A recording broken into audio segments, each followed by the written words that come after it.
All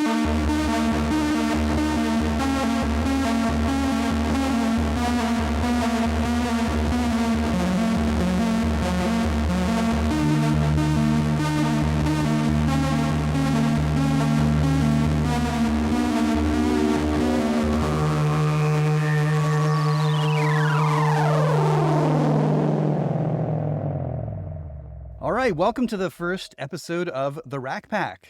The Rack Pack is a podcast where five synth-obsessed friends dive deep into the strange, beautiful, and occasionally chaotic world of modular synthesis. Each episode, we're going to sit down, talk shop about gear we love, patching strategies, creative inspiration, and the ever-growing rabbit hole that is Eurorack. Whether you're a seasoned modular veteran or just starting to eye your first case, we're here to celebrate the joy of sound exploration. Plenty of laughs, strong opinions, and tangled patch cables along the way. So we're just going to start out, since this is the first episode, by introducing ourselves. I am one of your five hosts, BlueNautilus. You might know me from such projects as the Bloom alternative firmware for the Qubit. It's actually called Blossom, the alternative firmware for the Qubit Bloom, or the Oscidigi VCO firmware, where I ported a 303 voice to the VCO platform. I'm also the creator of Seaside Modular, with a line of VCV rack modules, and very soon a new hardware module. At some point, we'll talk about that. I'm going to throw it over to our second host. Please introduce yourself. Hey everybody, I'm SynthDad, and you may know me from such YouTube channels as SynthDad, where I do tutorials on modular synths and, prior to that, regular synthesizers. I always consider myself a relative newbie in the world of synths. I've only been doing this for about 7 years compared to some people who've been doing it for a lot longer. But along the way, I've made a lot of friends, including these lovely gentlemen. I've learned a lot myself and got to experience a lot of really cool new technology and meet great makers. So I'm looking forward to joining in the conversations, talking about what I see coming out, and probably bringing a more European perspective to the conversation, because I'm based in Ireland. So I'm going to hand it over to Moonbass Alpha. Hi, I'm Moonbass Alpha. I'm mostly an ambient music maker and fell into this hobby during the pandemic mostly, and got pretty heavily into Eurorack and other synthesizers, desktop stuff. I definitely have a hybrid setup in more than one sense. I have a background as a filmmaker, an editor, sound designer, sound effects editor, and I've been pretty successful during January. Last year, more successful than this year, but I did all 31 days last year, which I was pretty proud of. And I will hand it over to Stujay. Hey everybody, I'm Stujay. Got into modular about 8 or 9 years ago when I made the mistake of going into Perfect Circuit and saying, I'm just looking. And then I said, I'm just buying 3 modules. I probably won't ever need more than this. And over the years, I've gotten involved in the SoCal Synth Society. During the pandemic, I started, along with CK Sample, started something called Club Eurorack on Clubhouse, which quickly grew to almost 1,000 subscribers. We had live synth conversations, Eurorack conversations every Sunday, and some other regular shows. And that was successful for about as long as Clubhouse was successful. So it gives you an idea of that, its lack of longevity. And happy to be here chatting about gear, synthesis, patch technique, etc. And a bit later in the episode, you'll meet our 5th host. We call him Alex.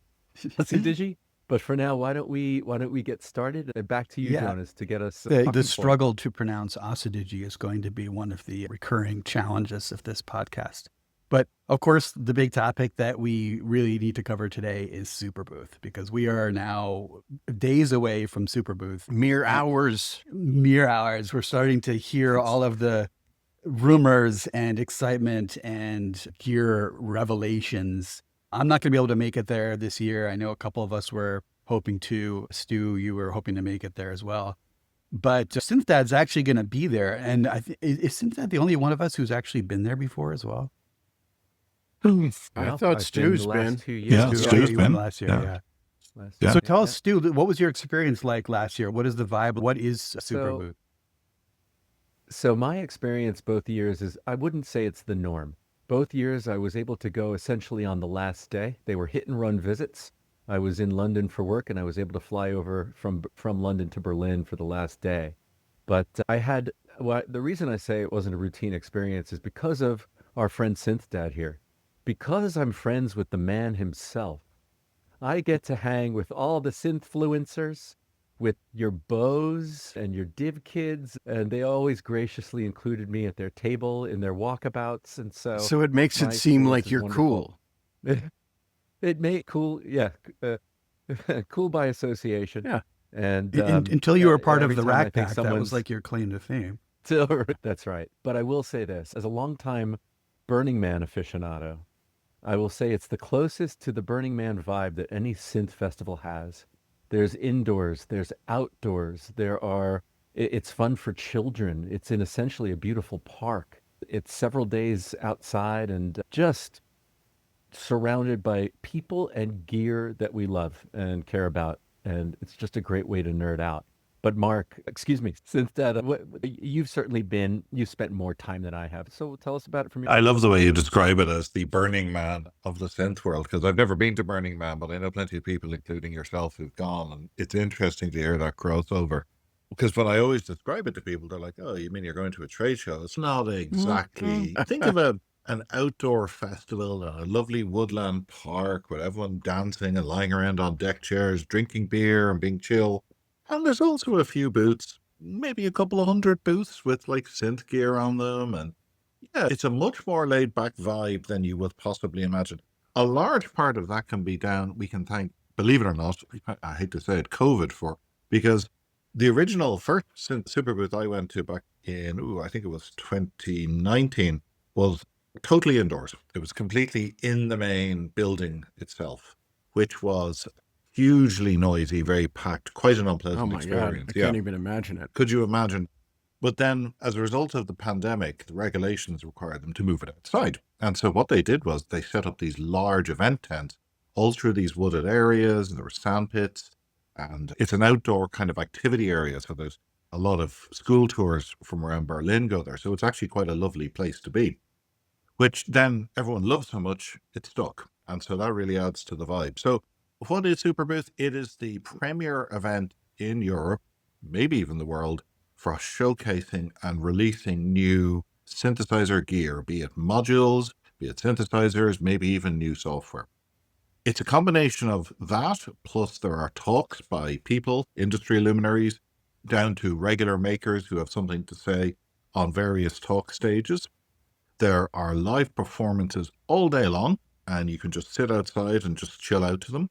There's food, there's beer and drink, and then there's, because it's Berlin, there's after parties for as long as your legs will keep dancing. So It sounds like something I might be interested in.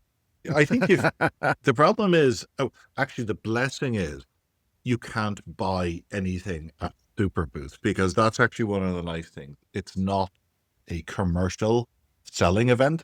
Nobody's allowed to bring gear in, nobody's allowed to bring gear out. They want everyone to truly experience it and be in the moment. But the best part is you get to meet one-on-one the makers, who are often just individuals working at their kitchen table, of your favorite modules. You get to chat with them. You get to test out their stuff, give them feedback, ask them questions. And everybody is just so chill and friendly and laid back. And because they're all so close to each other on these tables, there's a lovely vibe of people just chatting away and helping each other and talking to each other. So that's the vibe. Solving ground loop problems. Speaking of friendly and laid back, let's roll in our pal Oscidigi here. Let's get an introduction. Can you tell us who you are and what the heck you're doing? Yeah, it's great to be here. I'm really excited to be part of this project. My background is I got into synthesis in around late 2018 and dived really heavy during the pandemic, which I think a lot of people in the US share and around the globe. But I started a project called Modular Bias, and I kicked that off right at the beginning of the pandemic because I thought it was a challenge for people to find a centralized place, just keep up with quick news and developments in the Eurorack scene without getting too heavy into maybe all of the gas and all the hardware stuff. Just a fun, light place to come and catch up on maybe the news on Instagram.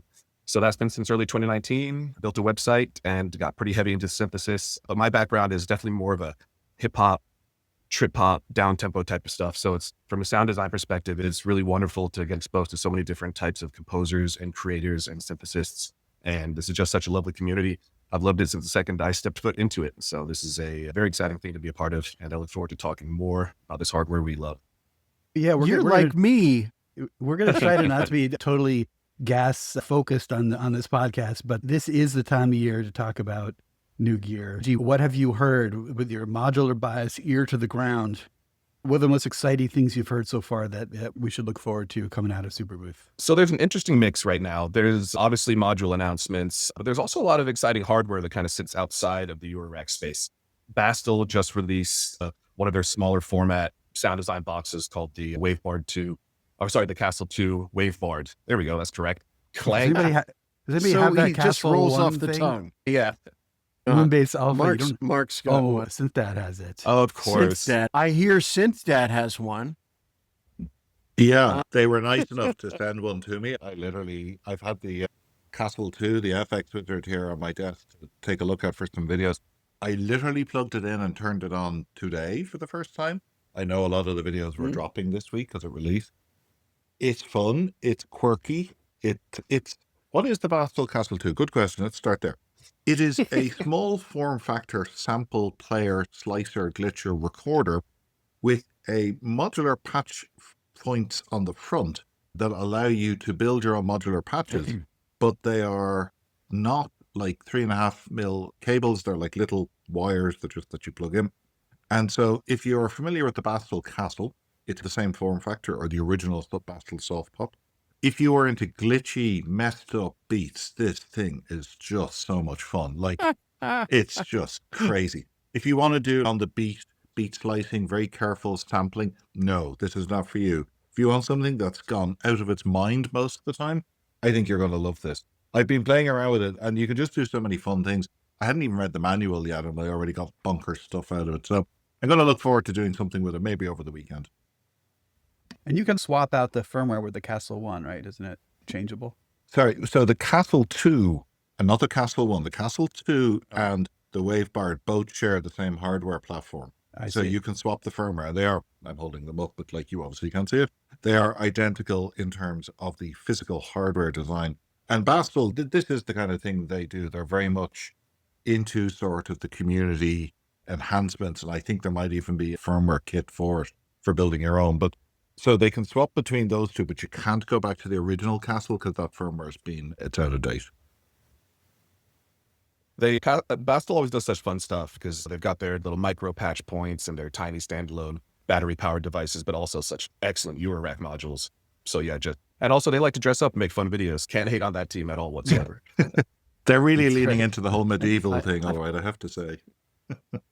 Yeah, it's interesting. They're not the only modular group. maker with the medieval theme, because Shackmad's been doing that as well. True enough. And didn't Teenage Engineering release a version of their KO2?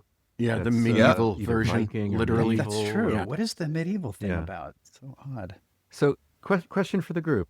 SynthDad, you noted that Superbooth, you cannot purchase modules at Superbooth, trying to keep everyone in the spirit and in the moment and not worrying about money and carrying modules around. That said, how many of this group purchase one or more modules in the month following Superbooth? I can say I typically purchase 3. Oh, yeah. Just I three. think first we need a baseline measure of how many each person is purchasing. What is in the in expected That's a good point. Superbooth months? It What's might be the less, over-under on module purchases after Superbooth? Yeah. If If you're a betting line guy, I can't answer. You'll find that in prize picks one day, plus 150 right. for. It's hard not to be attracted to something. There's always so many things that come out. And also, look at. we can talk about the major events throughout the year, right? Superbooth is Europe's largest event with this sort of hardware. So this is when the fun product announcements come out. I feel we have NobCon in the US, and we have Buchla and Friends has been a great recent event. But I feel like the heavy hitter announcements, they try to plan them for Superbooth. Yeah. Yeah, but it seems like as there's more of these kind of shows popping up around, there's less and less announcements at each one, and people are concentrating them at Superbooth now. The other one that I noticed last year was the Machina Brystronica in Bristol in the UK. Right. Is now up to 2 days. And so given that it's a handy 6-month gap between Superbooth and Bristronica in October, late October, a lot of manufacturers are either going for, shall we say, the early year announcement at Superbooth or the late year announcement at Machina. So that we could see the world going that way. And I was talking to a few people there last year who felt that if the show stuck around in its current format, they'd probably go with that calendar layout, if you will. So that's the Castle Wave Bard. There's also, have you guys seen this Clank Uranograph thing? Yeah, it's like their take on a Soma Terra or Flux. It Looks has like pretty a interesting. similar shape to that, right? Yeah, and the prototype videos that I saw the sounds were pretty compelling, and also to be able to use it as a sound processor for external sounds, I think is pretty interesting. Like a performable effects processor sounds pretty compelling. I can't really get past the name though. It just makes me feel like it's doing like analysis of urine samples. Yeah. It's definitely doing something that normally would cost you even more money than you're paying for it. Yeah, I'm going to Clank. I'm going to get a Uranograph today. Oh, I good had luck. to wait Good luck, weeks. Hope your man. insurance covers it. Yeah, that's Yeah, gonna be insurance deductible. is not Yeah. covering it. Give me Well, the you know, insurance the- that the- covers a Uranograph. Yeah, I'll buy it. The recommendation is most Eurorack enthusiasts are supposed to get a Uranograph every 5 years, just Yeah. to be safe. Especially say it if looks you're like, over 25. Yeah, insurance won't cover a Yeah. Uranograph until you're over 45, actually, unfortunately. That's right. That's right. It almost looks like if you called it, I'm looking at it now, It's- it's quite beautiful, quite modern looking. It almost looks like the Make Noise Terra. It It's- has something resembling a Make Noise iconography It's lessons on a device. It They- looks Yeah, grokkable. It looks like circuit diagram. I've seen some circuit diagram arrows, and I think it's an interesting. They At swap that the, price, though, who knows? they swap the wood for billet aluminum or milled billet aluminum. Mhm. Looks incredible. Yeah, there's not really, are there any words on it? I guess they are. There's really tiny, the labels on the. Here's one tiny. thing. One thing we can notice is that since Frap Tools just teased a new device yesterday, I think we're seeing that some of these modular companies have expanded their product line in Eurorack. And yeah, there are places they can innovate, but they're stepping outside of Eurorack a little bit, and they're creating Yeah. standalone devices. Yeah, By the way, since Moonbass Alpha, I'm going to get out of that habit. We all mentioned will. it. The price of the current batch of the Uranograph is 1,746. Oh, they list sold price. out the first batch? First batch is still available, but at a slightly lower price. So I suspect there are design improvements to batch 2. Oh, no. They're just trying to, I believe they're just trying to get more funds up front. They're garnering see. more Oh, I interest see. by having a lower price point. If you're willing to wait, you get the lower price. No, if you're willing to Or if you're not invest, willing- Like a if Kickstarter invest. situation. If you're willing to put Oh, money it's a in, it's not a Kickstarter. Oh, It's just that the first batch is cheap. And what they're figuring is we'll get a few out there, and then that will get people I interested. see. What do we think of this Frap Tools Magnolia? Labels. Oh my God, guys, there's labels. It's text. Yeah. It's a readable Yeah. height. So why don't you explain that comment for the uninitiated? Frap Tools, beautiful hardware, incredibly intelligent designs, but they have a symbol based, like an iconograph type of system that can be color based. It can be slightly challenging when it comes to navigating the hardware and the user experience. That was a very generous way of putting that. I liked it. I We already really did a like the sound of Uranograph their shot. stuff. That's true. I'm thinking about getting Uranograph, so it's not like I'm saying they're not interesting to me.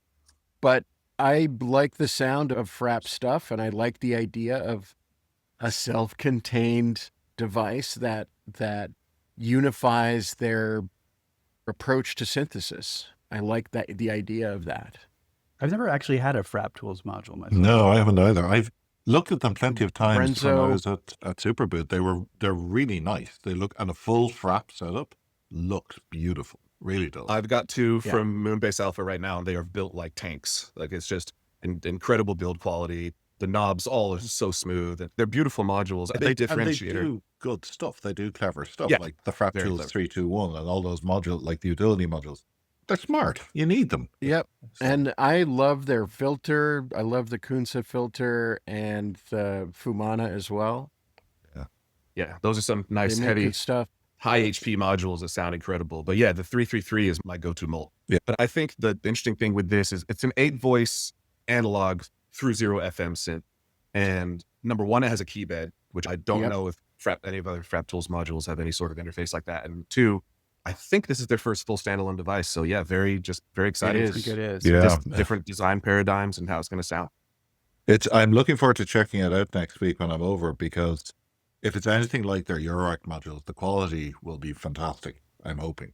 But we're seeing that, like to your point, we see endorphins getting into guitar pedals, and there's manufacturers are taking their know-how and their firmware know-how, what have you, and branching out into bigger market spaces than Eurorack.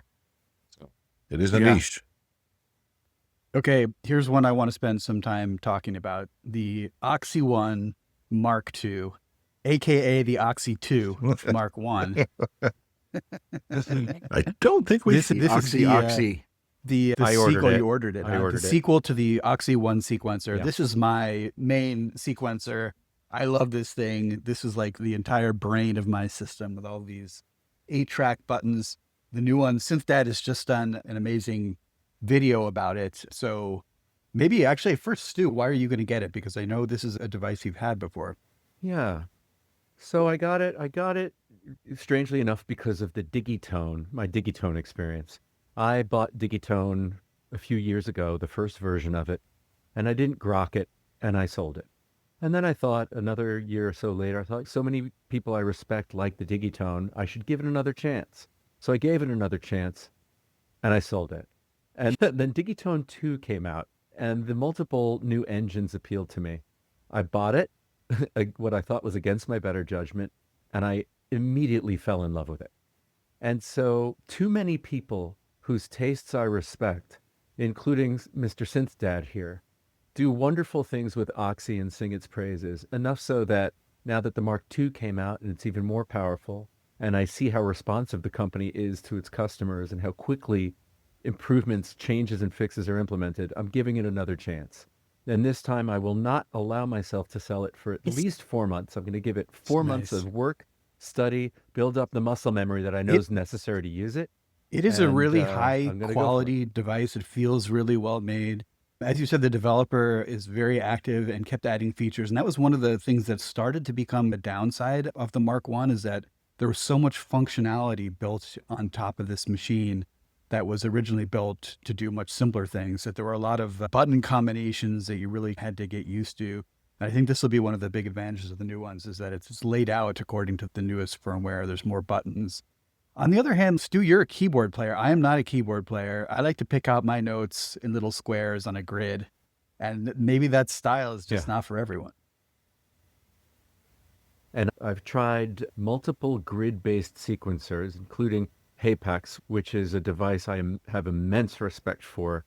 And I didn't quite grok it, but this is my last try. If it doesn't work out for me with the OXI One Mark II, I will accept the fact that as cool as I think they look, and as pretty as they are, and as portable as some of them are, it's just not for me. I think That's maybe okay. your approach should be to pair the OXI with a keyboard. If a keyboard is your natural input medium, well, you can pop it into the back of the OXI and record your notes in that way, and you'll then get the best of both worlds, right? Yeah, and in fact, one of my intentions with it is to do just that, and then see what the OXI can come up with as far as harmony or a bass line that it might be able to give me some ideas. No, I think it. SynthDad, do you think that's something it's I think it could. I kind of like, well, because of the way you can set up, for those of you who are listening and aren't familiar with the OXI sequencer, the idea is you don't have tracks, you have sequencers, right? So each of what you would call a track in a regular sequencer can be any number of different modes. And one of those modes, for example, would be a chord mode, where you can just press one key on the sequencer and you generate a chord, and you can have banks of chords to find or pick them out. And the nice thing is you can have other sequencers harmonize to those chord progressions, which keeps everything in tune, and actually is a super easy way of just jamming out and building progressions, verses and chorus, call response kind of thing. So with a keyboard, with an actual proper keyboard attached, you could be playing those chords in, recording them, and having all the other sequencers harmonize to it, or then use the generative mode to generate notes, and then have them be in tune with the chords you're playing off the keyboard. So there's a couple of different ways to play with it, all right. I think it's going to be interesting to see how it evolves, because the hardware is a lot more powerful in the Mark II version. It's not just more buttons. It's a more powerful processor. It's more memory. There's going to be more that can be done that I don't think was possible in the Mark I, because it's pretty much at its limit. The closest, Yeah. to your point about being responsive to the user, the closest company I've ever come across who are similar is Synthstrom, who did the Deluge back in the day, who were exceptionally responsive, and then open sourced their firmware, of course, to allow people to take it in their own direction. So while I don't think OXI is going to open source firmware or anything, they're certainly extremely responsive. And that means if you find a bug, it's fixed within a very short period of time. What would you say are the biggest changes in the Mark II compared with the Mark I? The first and most obvious change is that it has 8 sequencers instead of 4. As I said in my video, double the sequencers for double the fun. The nice thing about that is it means 8 sequencers could actually give you up to 64 tracks of sequencing, or you could have 8 generative sequencers or 8 drum sequencers. You're no longer limited to just 4 sequencing parts in parallel. So that's probably the most obvious change. I think what will be the most enjoyable change, though, is to the point about hidden button combinations, elevating some of those hidden things up to top-level menu functions. Buttons right there on the front. Like I showed in my video, you can now get straight to the things you want to get to. And there's a new performance button. So the initial version of that allows you to repitch each of your sequencers and to individually mute drum track. And within a few seconds of trying it, I was like, this is great. I can just see living in this screen for our performance, and off we go. And I can imagine that gets evolved over time and new features get added. So I think some of the under the hood changes will really improve people's quality of life and enjoyability of using it. One of the things I see a lot, and if you go to gigs, certainly around Superbooth, you see a lot of OXI Ones out there on the tables, powering rigs, powering hybrid setups with laptops and everything. Loads and loads of live performers are using it. I think even the Chemical Brothers have one. And these people are all using it to perform live. So it's really a device that wants to be out there in the club performing live, not just in the studio as a studio device. Can it be battery powered, or is it plug-in only? It's battery powered. It's battery powered. It has a built-in battery. Yeah. It does last. It depends, about 6 hours. It has a USB port, so you can USB power it off a brick or charger. And if you wonder, can it techno? Circo says it can. Oh, it most certainly can techno. And if any man can make anything, he could make 2 spoons techno, but Circo can absolutely. And for those of you who don't know what we're talking about, Circo, SURCO, is a fantastic techno performer out of Colorado and a lovely gentleman as well. And he does great videos and indeed masterclasses that you can sign up for on live performance, improvised live performance. He goes in with a blank canvas, nothing on his OXI, and you literally watch it being built live. In fact, it was one of Circo's videos recently, an older one on the Mark I. He has a 2-hour live session, no longer live, but where he shows how he uses it in conjunction with a Digitact and Electron devices. And I like that.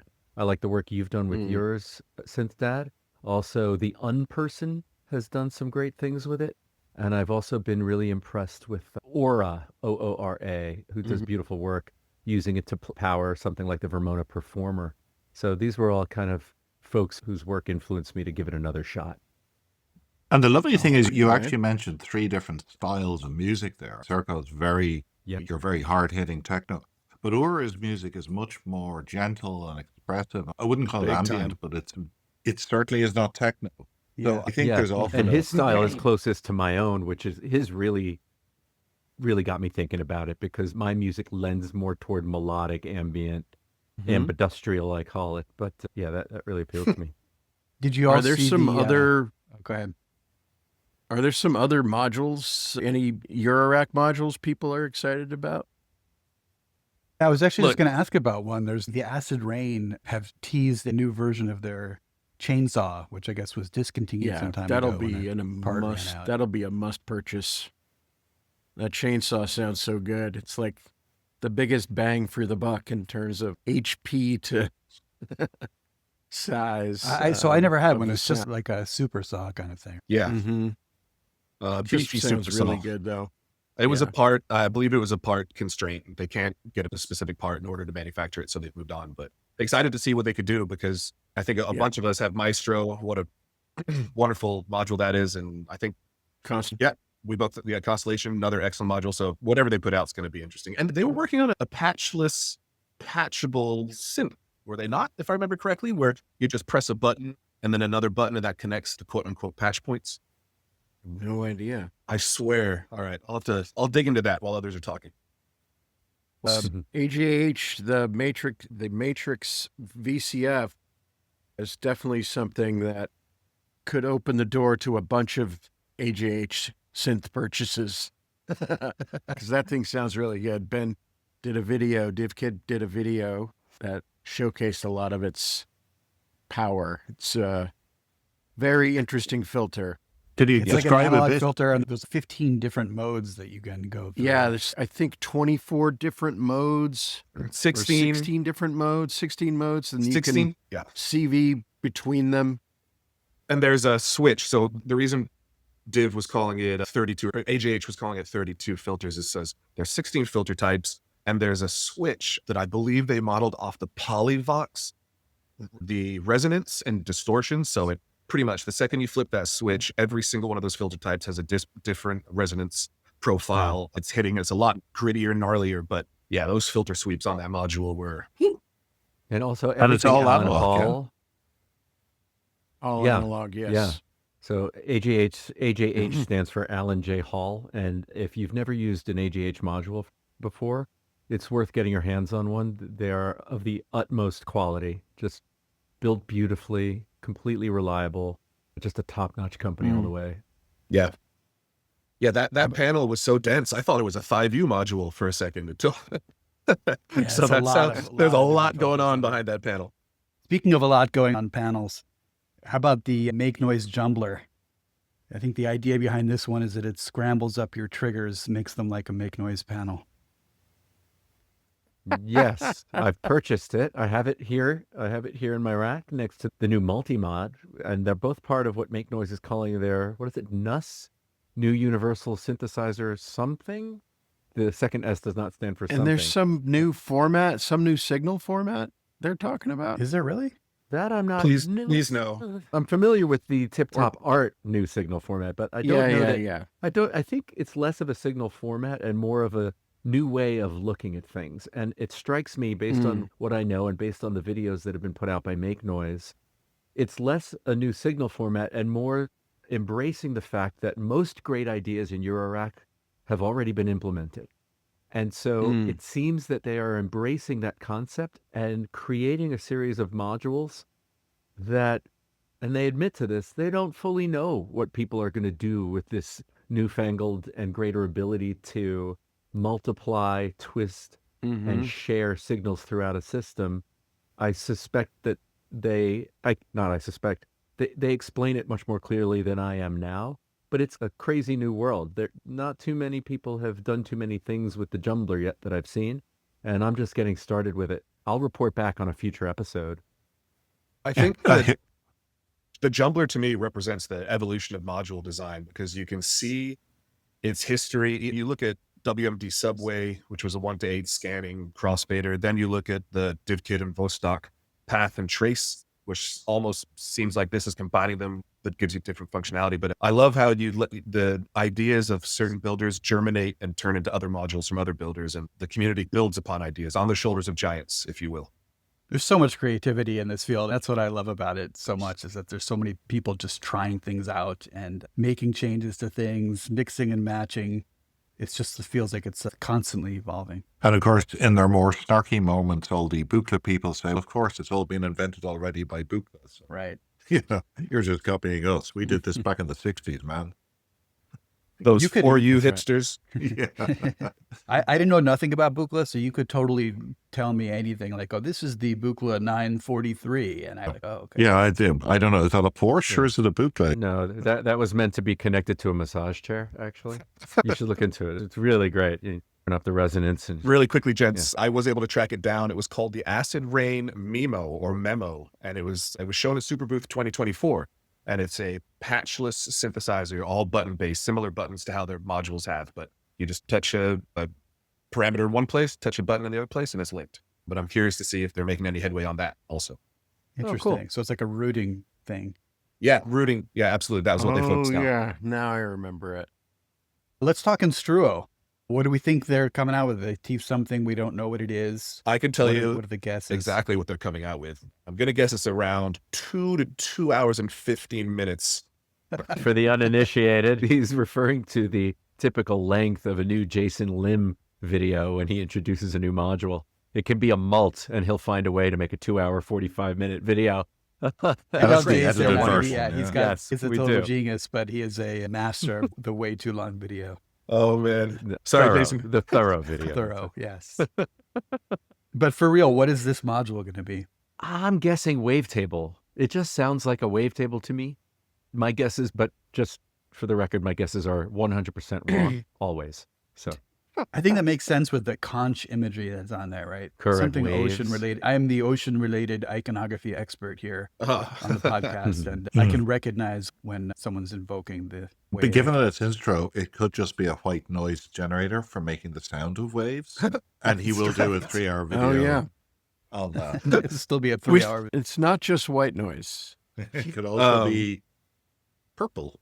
I'm just saying, in order to fill a 2-hour video, there must be other flavors as well. this is true.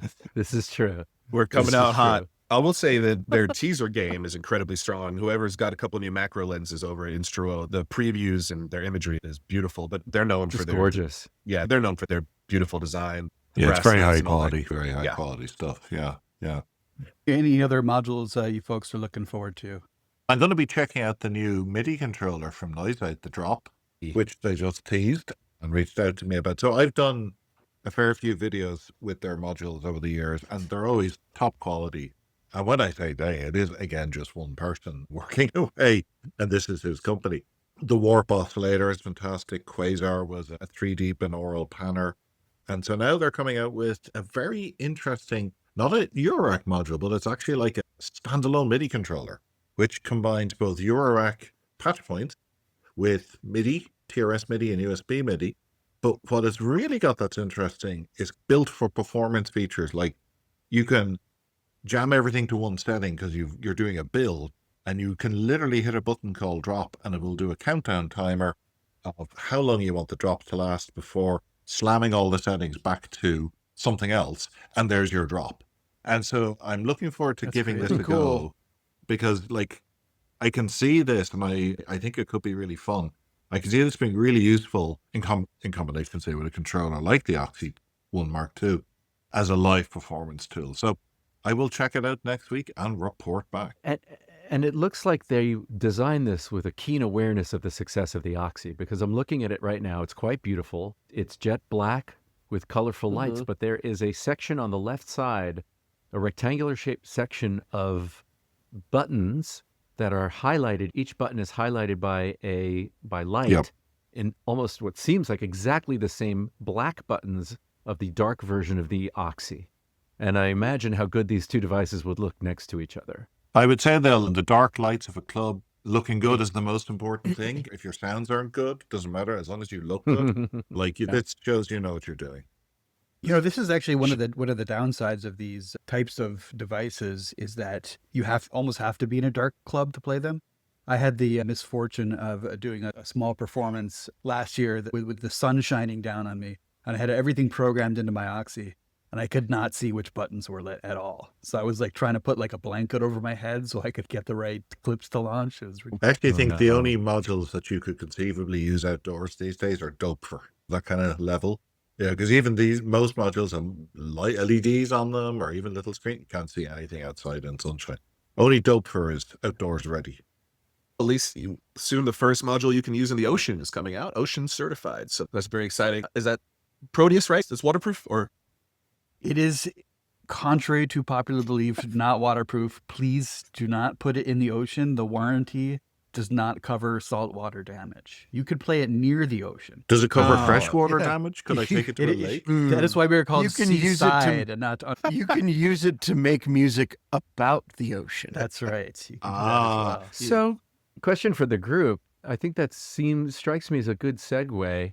The Proteus is, and certainly BlueNautilus, you could speak more to this. Proteus can be used primarily, but certainly among other things, for a generative melodic type work. And that seems to have been a recent trend. People are really getting into generative work with recent releases from Moog in their Mother 32 style, The Labyrinth. We've got Noise Engineering and their, I have it over here, the Gamut Repetitor. You've got Proteus is going to be an incredible addition to that style lineup. Maybe let's talk a little bit about trends, where we've been in 2024 and where this group thinks we're going. One trend we were just discussing is actually these new external controllers, because I was going to do a quick segue from the drop to, I believe, Noisy Fruits Lab, right? The Mango, which I think a couple of you guys might actually have. So that's one trend I've noticed is more of these desktop companion type devices coming out. But yeah, Launch Control XL, new Launch Control XL coming out, right? With faders, and hasn't been updated in a while. Yeah. It's funny how there are these like little fads where there are waves of devices that come out that do the same things. I remember a couple years ago, everybody came out with stereo devices in Eurorack all of a sudden. Like things were mono for a long time, then just all turned stereo. And then maybe last year at KnobCon, it was like everyone had their mixer. Year of the Mixer. Yeah, year of the Mixer last year, definitely. Yeah. And the other thing I've seen, the other trend I've seen is modules having MIDI and CV control over them. And as I'm looking at my racks here, it's just about all my main oscillators now are MIDI controllable. Even the new 6 HP Godspeed new VCO from Endorphins, which you would think to yourself, that's going to just be a regular module. It has a MIDI in and out that can also do TRS-AB conversion. So it suddenly seems that now a lot of manufacturers are saying, hey, we've got these super powerful microcontrollers. We can pack a ton of functionality into our modules or multiple voices, give them polyphony. But we don't want to build a module that's 30 HP because that's going to be a pain. Why don't we just use a MIDI jack on the front and make people use TRS MIDI? So that's an interesting trend.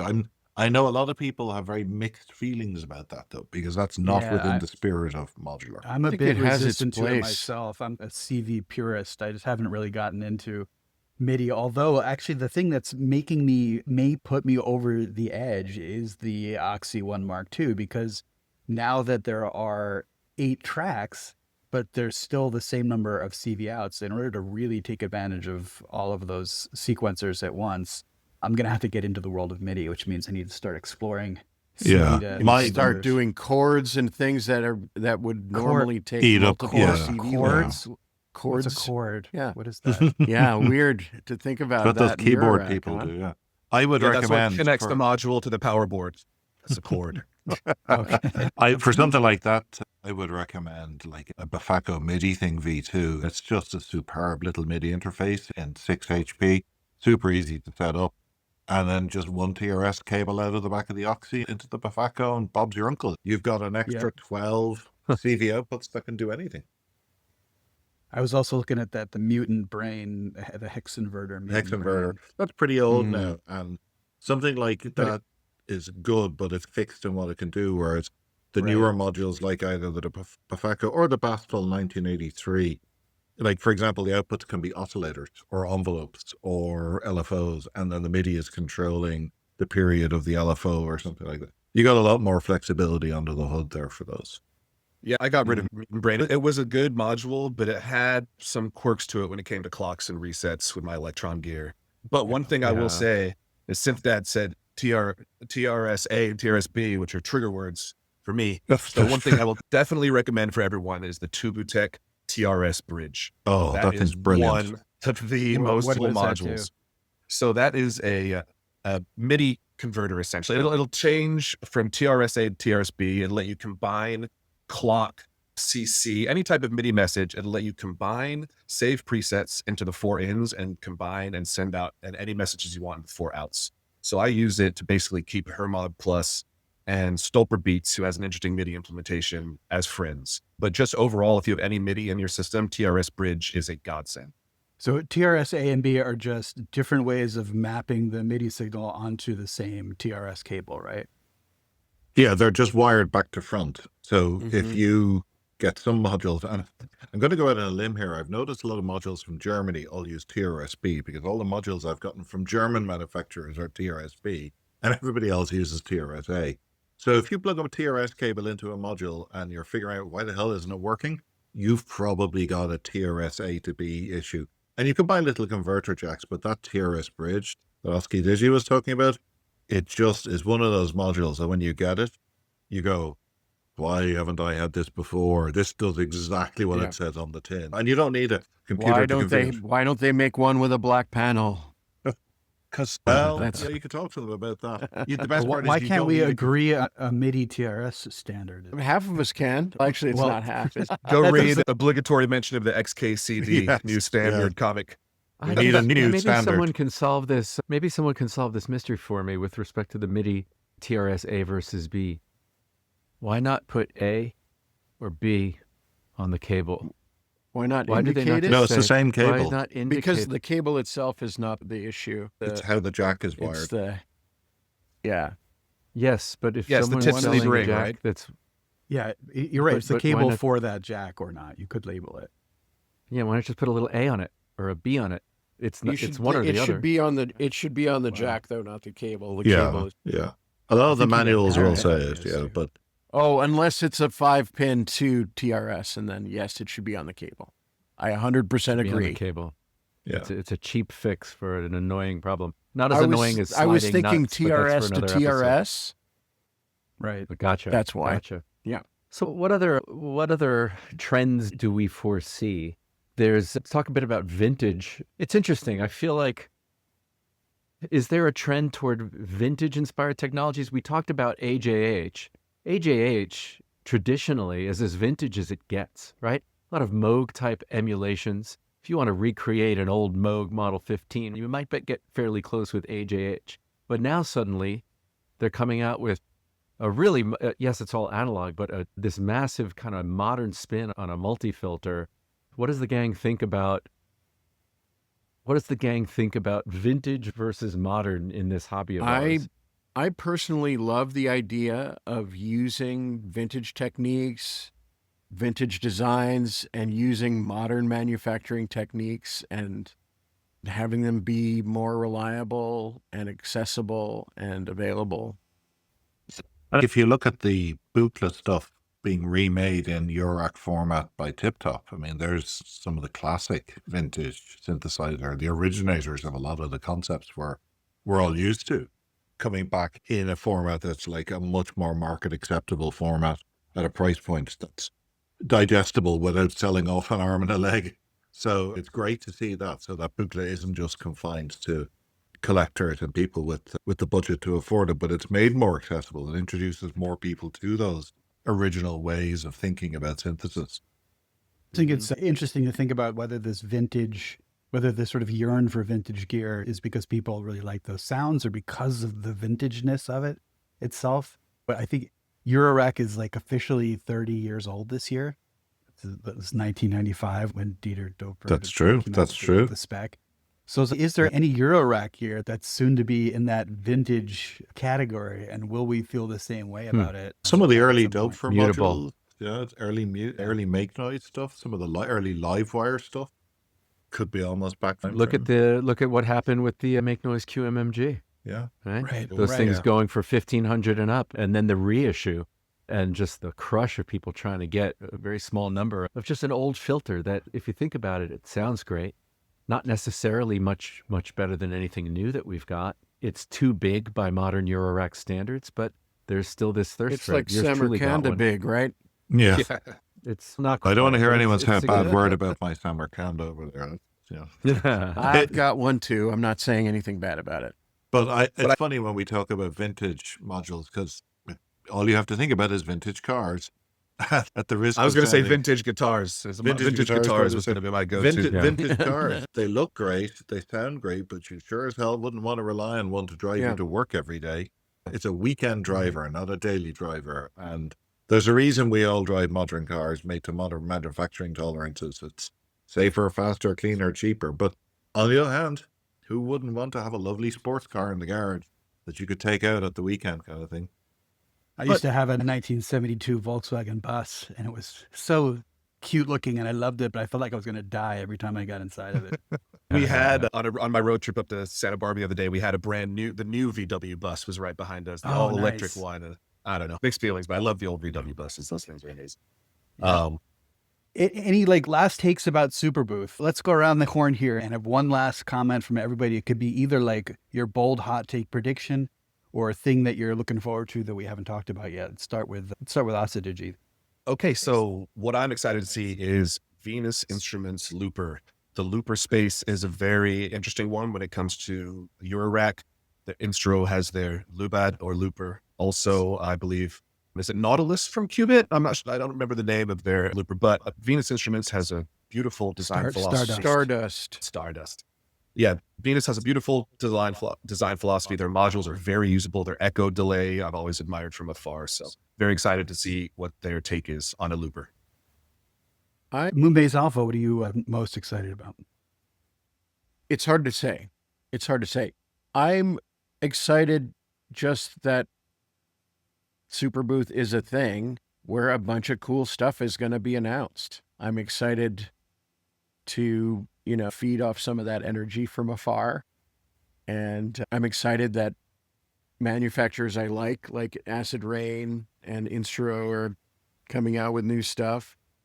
I'm also excited. Actually, the thing I'm most excited about is the thing that is from somebody who's been working in their garage for 4 years and we've never heard of them. And they come out with some crazy thing that tweaks something in a way that suddenly makes it compelling. I'm excited for that. I'm going to piggyback on that one because the thing that I'm most excited about is, yes, the thing that I don't know about yet. And we were talking just a little while ago about how all these pre-Superbooth teases become like movie trailers where there's too much information in the movie trailer and then that's not as exciting to see the movie. So there is something fun about the things that are about to come out. And the other thing that Moonbass said that I want to echo is that it is great to have excitement in this world, given all of the challenges we're about to face as the industry is going to go through some real difficulties now with all the sort of global politics that are happening that are going to make manufacturing much more difficult. And there's a lot of uncertainty. There's a lot of people. I know that we just got an announcement that Winter Modular is going to cease operations. I used to have that Eloquencer sequencer, was first Me too. in rack sequencer, and it's great, right? I still have Zaps. Do you? They didn't keep up with the firmware updates for it. They promised a firmware update for 2 or 3 years, and now in their sort of death throes, they spat out the new firmware and also made it open source, which is actually a nice way to go out. But I am worried for the industry in general, and so it's nice to feel the sort of excitement again and the positivity and all the creativity coming out of it. Yeah. Stujay. Absolutely. Stujay, that's me. 2 things for me, 2.5. The Instro module. I think any new announcement from Jason on a module of significance is a big deal. And the reason I say module of significance is Instro will routinely put out, as we see, a 4 HP interesting module with little fanfare.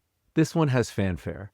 And so that's immediately appealing to me. I think the Frap Tools announcement that's already happened to a degree, the tease of a standalone, more traditional footprint synthesizer from Frap Tools is actually a huge deal, given the high level of quality that all of their modules Definitely. Yeah. And then I say 2.5 because there's a little bit of buzz, as there always is, that Electron, this is not Eurorack, but that Electron might have some type of significant update for the Digi lines and maybe even have something new on the horizon. But that is nothing more than rumor and perhaps hope from a lot of people.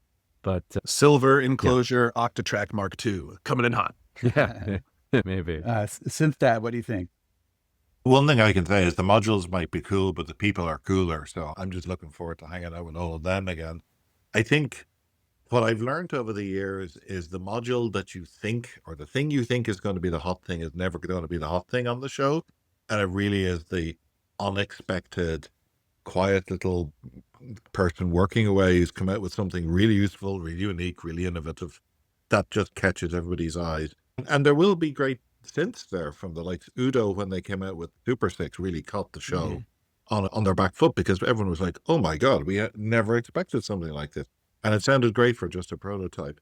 And then there was the motor synth, which was quirky and fun. And I don't know if it was a commercial success, but it was good. It was good to see it there. So I think there's going to be something that everyone thinks will be a big hit, but really, and then there's going to be some unexpected little thing that's released that just catches everybody's fancy in a way that we never knew. And that's the beautiful thing about Superbooth. You just find these little wonderful things, and everybody finds their thing, be it a new Rhodes, a new Electron, a new keyboard, or a new module from Instra or whomever.